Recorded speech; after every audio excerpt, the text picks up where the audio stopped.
Okay, so before we get started painting feathers, of course we have to draw them. And the cool thing about feathers is that it's not difficult.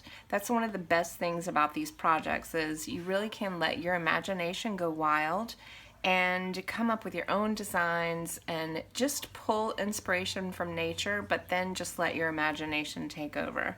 So I have here some real feathers and I do use these for inspiration.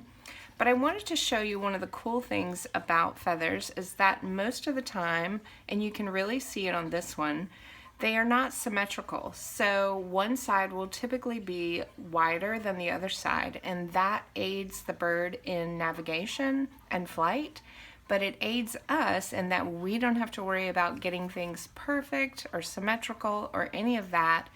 You can just let your imagination soar.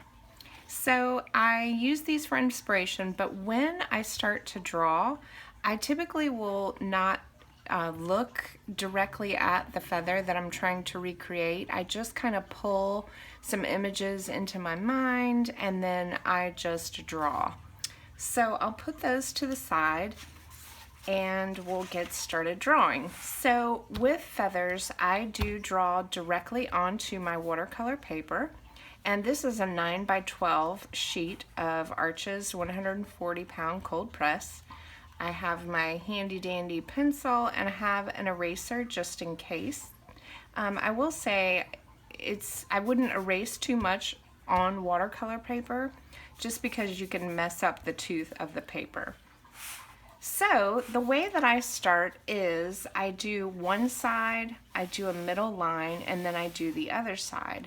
But I want to tell you to find your own way. If you'd rather do a center line, start on the right, start on the left, it's completely up to you.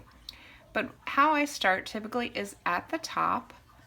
And this one I'm just going to do a basic feather shape. So I'm doing it a little wider at the top, and then I'll start to bring in the line as I come down to the bottom where the quill will sit. Then I do my center line, pull it down to make that quill point at the end. And then for the other side, remember we don't have to make it symmetrical. So I'm just kind of repeating the shape, but this one is a little less wide than this.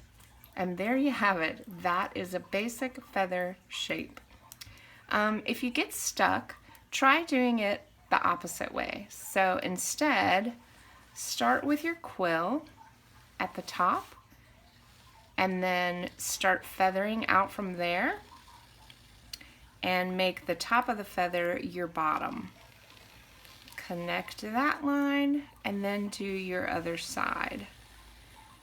So like I said, none of it has to be symmetrical. You can really play with shapes.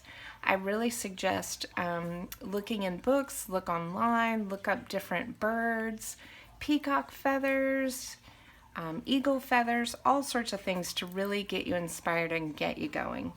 So there you go. Try drawing some feathers.